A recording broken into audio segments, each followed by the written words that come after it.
Hello friends and welcome to ZIAIAS. We will be continuing the series of lectures on ecology and environment, and today this is the fourth lecture in the series. So today we will be discussing about the functions of ecosystem, ecological succession and homeostasis. So under the ecological succession we will be discussing about various stages of succession, various stages of ecological succession like the primary succession, secondary. Then we will also discuss about autogenic and allogenic succession, autotrophic and heterotrophic succession. Then we will discuss about succession in plants and also succession in water. So these are the topics we will be discussing. Then we will also discuss about homeostasis in an ecosystem, and under this we will be discussing about regulation, conformation, migration and suspension. So these are the topics which we will be discussing today in this lecture. Let us begin. So let us start with ecological succession. So let us see ecological succession.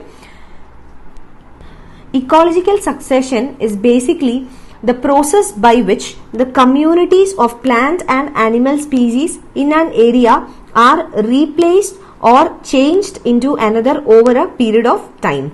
So this is called succession. Now we know the literal meaning of succession. What is meant by succession? It means that we commonly use these words successor, predecessor, etc. Successor means the person who will come the next. That is the literal meaning of successor. So same is the meaning of succession, which means the species that will come next. That is succession. So the next in the row. So ecological succession means the process by which the communities of either the plants or the animals in a particular area are replaced or are changed into another. That is the next form. That is called the ecological succession, and this happens over a period of time. Now secondly, succession is a universal process, and also this is directional change in vegetation on an ecological time scale. So this is directional. So this is a directional change in vegetation on an ecological time scale which is over a period of time.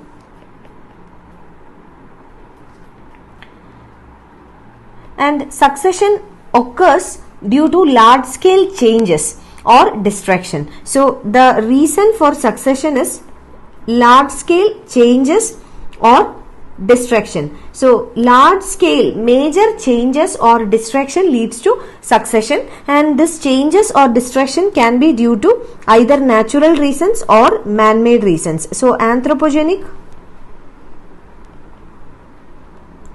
or natural reasons.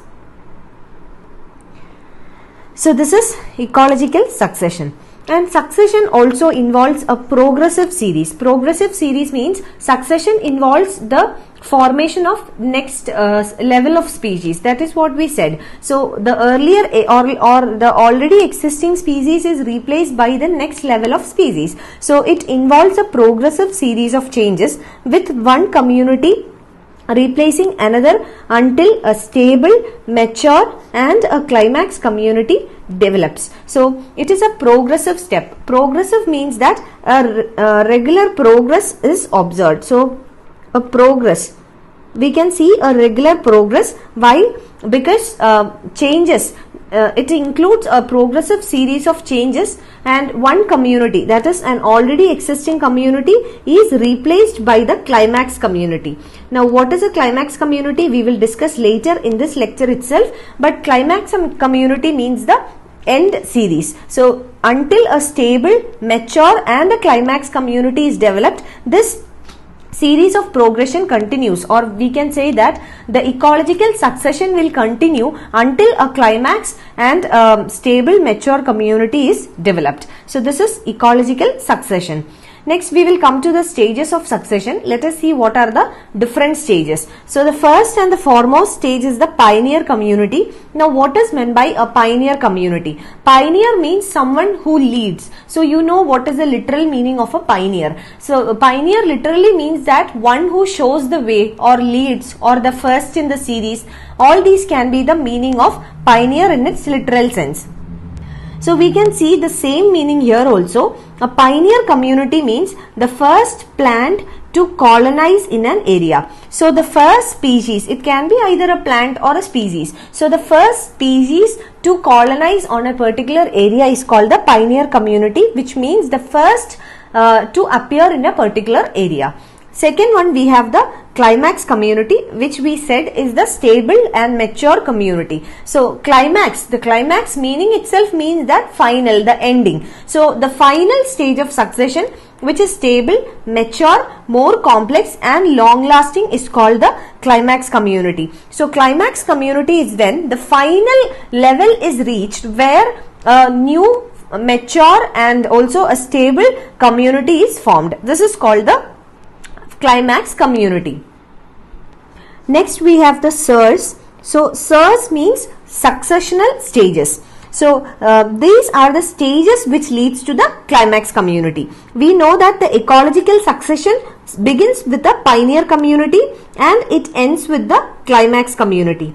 And in between the pioneer and the climax community, this pioneer community undergoes various stages of transformation to become the climax community. So this successional stages or the stages through which the pioneer community becomes the climax community is called SIRS or the successional stages. Now next is the seral community, and it is each transitional community that is formed and replaced during succession. Now in our example, from the pioneer community to the climax community, let us assume that the pioneer community has undergone 4 stages of development. So in each of these 1, 2, 3 and 4 stages of development, in every stage certain new community will arise. So from pioneer community, in the first stage of transformation, a new changed community is evolved. In the second stage, again another new community is evolved. So this is called the seral community, which means each transitional community that is formed and replaced during the process of succession is called the seral community.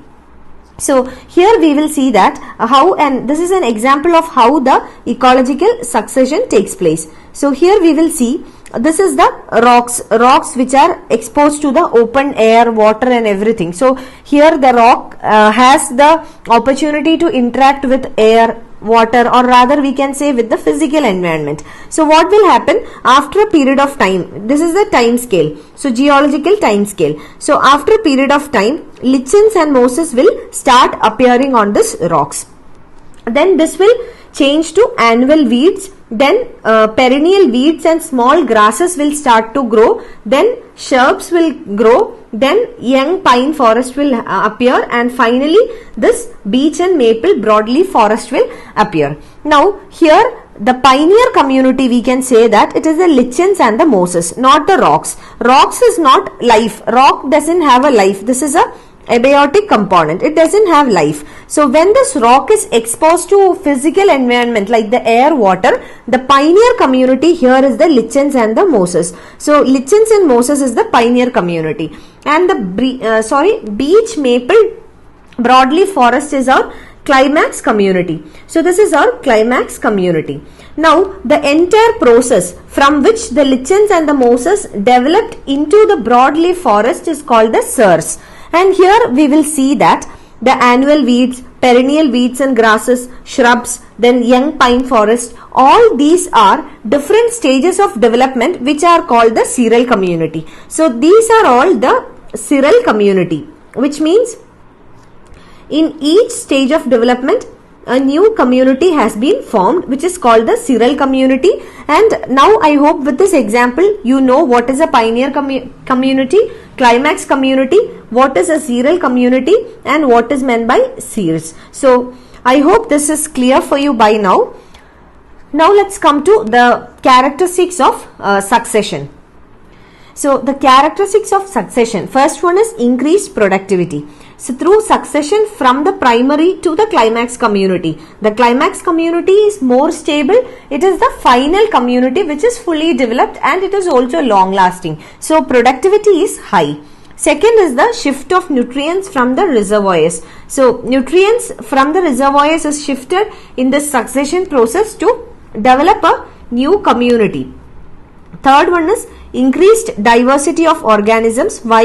From the pioneer to the climax community, during different stages of development, each community is formed, which is called the chiral community. So this will lead to diversity of organisms. Then it will also help in gradual increase in the complexity of food webs. So food web, as the food web become more and more complex, this means that there are more choices for the organisms or the species. This will be clear when we discuss more about the food webs. We will do that in the next series, video. So we will clear that also. So as the complexity of food webs increases, then more species or more organisms are available on earth. So this is again very important. Next is the succession is faster in areas in the middle of the large continent, because seeds of plants belonging to different seeds would reach much faster.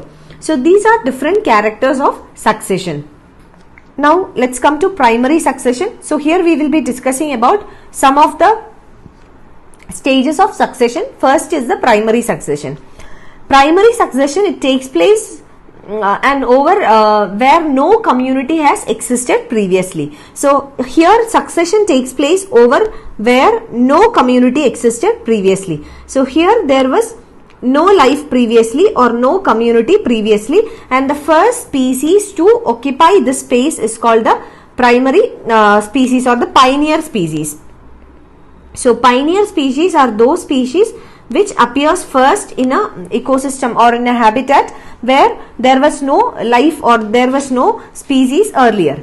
Now areas include rock outcrops, newly formed deltas, sand dunes, emerging volcano islands, lava flows, glacial moraines, etc. are the examples. So such areas where there was no life existed previously. If you remember, in the rocks, in this example we discussed that earlier there was only rocks which doesn't have any life. Now here the pioneer community is the lichens and the mosses. So this is called the primary succession. So here the succession takes place where no life existed or no community existed previously. And in primary succession on a terrestrial site, that is on land bodies or on a terrestrial site, the new site, that is the new place, it is colonized by the pioneer species, that is the first species to occupy that particular area, and they are often microbes, lichens, mosses, etc. In the picture also we have seen that earlier there were only rocks and then lichens and mosses developed on the rocks. So these are some of the pioneer species that develops on a land where there was no life existed earlier. And through the growth and development of the pioneers, over a few generations alter the habitat conditions. So as the pioneers grow and develop over a few generations, then the habitat conditions are altered or changed. Why? This is because when these pioneers are developed into more mature species through different stages, then the mature species need entirely different habitats or different conditions to survive. So habitat conditions will also gradually change.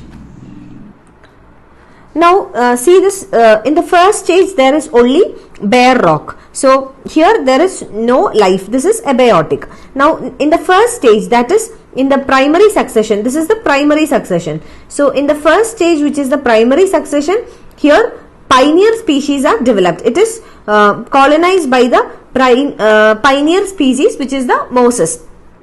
Next is a secondary level where decomposition creates a layer of topsoil, then grasses grow and displace the pioneer species, and then more nutrients in the soil allows for shrub growth, then the increase in soil depth allows for growth of trees. So from this chart, what you will understand is that gradually as the growth and development of this pioneer species, which is the mosses, so as the growth and development of the pioneer species happens, the physical environment also changes or undergoes a change. The physical environment in which these pioneer species lives and survives, it also undergoes a change in order to help in the survival of the next developed and the matured species. Now, the pioneers, through their death and any decay, leave patches of organic matter in which small animals can live. Now, organic matter produce organic acids during decomposition that dissolve and etch the substratum, releasing nutrients to the substratum. And organic debris accumulates in pockets and crevices and providing soil in which seeds can become lodged and grow. New conditions help in the establishment of additional organisms that may subsequently arrive at the site. So this is the entire process of development. So basically what happens in the first stage, the pioneer species are developed. Now the pioneer species are basically lichens, mosses, algae, fungi, etc. So through the death and decay of this pioneers, what will happen? Organic matter will arrive. So in this organic matter, small animals can survive because of the presence of organic matter. This organic matter will produce organic acids during the decomposition, and this organic acids, they release nutrients. So in the third stage, when the nutrients are released, what happens? Then because of this availability of nutrients, small grass or small vegetation can grow in this soil.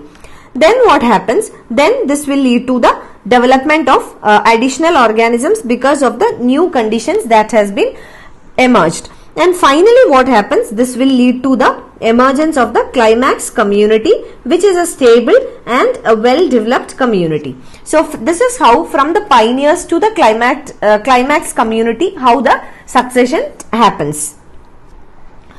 Now, as community of organisms continues to develop, it becomes more diverse and competition will increase. And new niche opportunities develops. If you remember, in the yesterday's class we discussed about niche. And what is a niche? Ecological niche means the unique functional role played by an organism. So it is the unique functional role played by an organism in a particular ecosystem is called the ecological niche.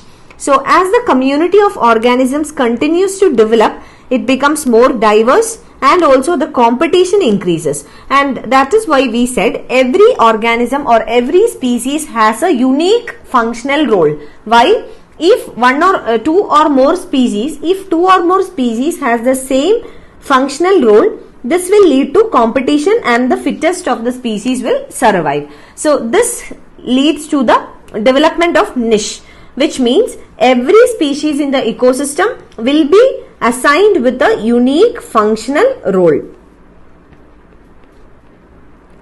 So this is how the ecological niche develops. The pioneer species disappear as the habitat conditions change and invasion of new species progresses, leading to the replacement of preceding community. So pioneer species will disappear because the habitat conditions will change. And also the invasion of new species, coming of new species progresses, the pioneer species will disappear, and this leads to the replacement of the preceding community. So the preceding community will be replaced by the succeeding communities, and that is why it is called ecological succession. Now let's come to secondary succession. So secondary succession, succession has already started with the primary succession or the emergence of pioneer species. So secondary succession is the sequential development of biotic communities. Biotic communities means life, those communities having life. So it's a sequential development. Why? From the pioneer communities, the next stage of community is being developed. It is in a sequence. So that is why it is called a sequential development. So sequential development of biotic communities after the complete or partial destruction of the existing community is called secondary succession. So in case of pioneer community, this is through the primary succession that we have the pioneer community. Now, either after complete or partial destruction of the pioneer community, the next level will appear, and this is in a sequence. This is called secondary succession. So here a mature or an intermediate community may be destroyed by natural events like floods, drought, fire, etc. Or it can be through human interventions like deforestation, agriculture, overgrazing, etc. So succession, here what does it mean? The succession, the sequence of the succession will continue as a result of either natural factors or anthropogenic or man-made factors. Okay, and this abandoned land is first invaded by hardy species of grasses that can survive in bare, sun-baked soil. Now, let us see how does this happen. Now, pioneer species has emerged, and here we have the intermediate species, and this is the climax community. Now, in secondary succession, due to many factors, like it can be either natural or man-made. Here we will take the example of fire. What happens through this factors like either natural or man-made factors? What happens over a period of time? The earlier existing or the pioneer species will disappear, giving rise to the new form of species. So we have seen that the abandoned land, now grasses are formed on the abandoned land. Now grasses may be joined by tall grasses. The next level of development is tall grasses. Then the next is plants. After the grass and the tall grass we have the plants, then and dominate the ecosystem for years, and along with them there can be animals as well, like the mice, rabbits, insects or other birds also. Then what will happen in the next stage? The trees will come up. Trees come up in this area through seeds which may be brought by wind or animals, and finally after this a forest community is developed. So this is how the succession takes place in a sequence to form the climax community. So secondary succession is relatively faster since it starts on a well developed soil already formed at the site. So compared to the primary succession, secondary succession is even more faster. What is the reason? The primary succession takes place in a land or a piece of land where there was no life existing, no soil, etc. Whereas secondary succession, it happens in a place or a piece of land which was already developed by the primary succession. So this is about the secondary succession. Now we will come to other types, which is autogenic succession, allogenic, autotrophic, heterotrophic, etc. Now autogenic succession, it is brought by living inhabitants of that community itself and driven by biotic components of an ecosystem. So here it means that the autogenic succession, it happens due to the living inhabitants, that is the biotic factors of that community itself and driven by biotic components of an ecosystem. Whereas in case of allogenic succession, it is brought by outside forces and driven by abiotic components of the ecosystem, like it can be fire or flood or any abiotic components. Whereas autogenic succession within the community and also biotic components. Then we have the autotrophic and the heterotrophic succession. So here we will see what is the difference between both of this. Now the autotrophic succession, initially the green plants are much greater in quantity in a autotrophic succession. Whereas in heterotrophic succession, initially the heterotrophs are greater in quantity compared to the green plants. This is heterotrophic succession. Next is Zerat succession. It is a succession that occurs on land, that is dry areas where the moisture content is very low. Example, on a bare rock. So where the moisture content or the availability of water is low, and where succession happens in such situations is called a Zerat succession. We have hydric succession. So the same opposite succession that takes place in a water body like the ponds or the lake is called hydric succession. So Zerat and hydric, it's the opposites. Now let us take an example, small phytoplankton, then it gives rise to free floating angiosperms, rooted hydrophytes, sedges, grasses, and finally the trees. And both hydric and Zerat successions lead to medium water conditions, neither too dry or not too wet. So both these successions, the climax community, so the climax community of both these successions are medium water conditions. Successions, the final succession or the climax community will develop in a medium water condition. So in the first case where there was no water available in Zerat succession, the community will develop into a community growing in medium water condition. Here also community, that is the succession where it takes place in a place where there is abundance of water, the further development will lead to the development of the community in a medium water condition. So this is the climax community which will develop in medium water conditions. Next is the homeostasis. Let us see what it is. So homeostasis means the maintenance of stable equilibrium. So this maintenance of the stable equilibrium is called the homeostasis, and it is especially done through physiological processes, like for example cooling your body through sweating process. So this is an example where we try to maintain the stable equilibrium through homeostasis. So this is done through physiological processes. An example is through cooling your body through the sweating process. So physiological means through bodily part functions. And here the organisms try to maintain the constancy of its internal environment despite varying external environmental conditions. So internal and external factors, internal, external. Even though the external factors change, the organisms, they try to maintain the constancy of the internal environment. They try to keep the internal environment constant despite of the changing external environment. So this is called homeostasis.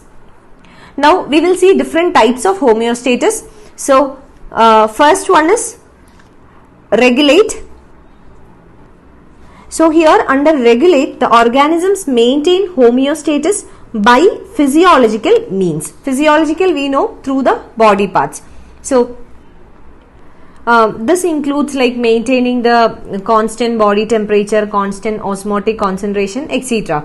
So here we will see an example. All the birds and mammals and very few lower vertebrate and invertebrate species. So they try to maintain the physiological conditions. So this is called regulation. Second one is conform. Here majority of animals and nearly all plants, they cannot maintain a constant internal environment.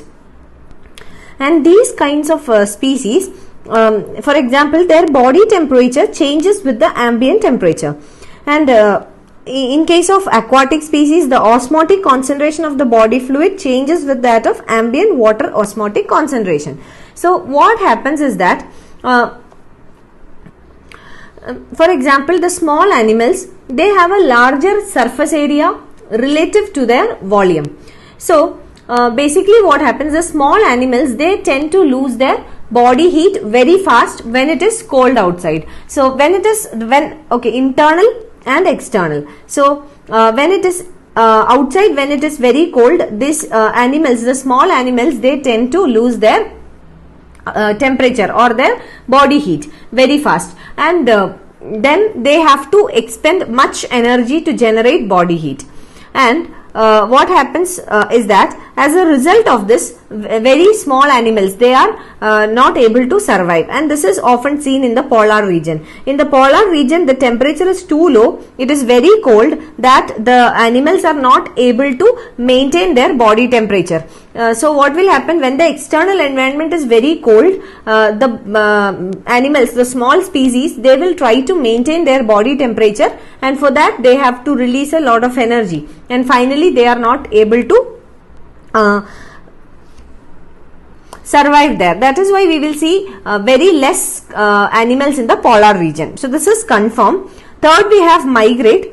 So migration, you know what it is. The organism can move away temporarily from stressful habitat to a more hospitable area and return back when the stressful period is over. So there are many migrating birds coming to India from various other countries, from various other places, especially in Rajasthan and all. You will see many birds migrate. So migration is nothing but temporarily displacing. So temporary displacement from a stressful habitat to a more hospitable area. Next one is suspend. So here the species suspend metabolic activities to survive unfavorable conditions. Examples are thick-walled spores of bacteria, fungi and lower plants. Hibernation, that is the winter sleep. Hibernation was also a question in 2014 prelims examination. Hibernation of bear. So all these are examples of suspend.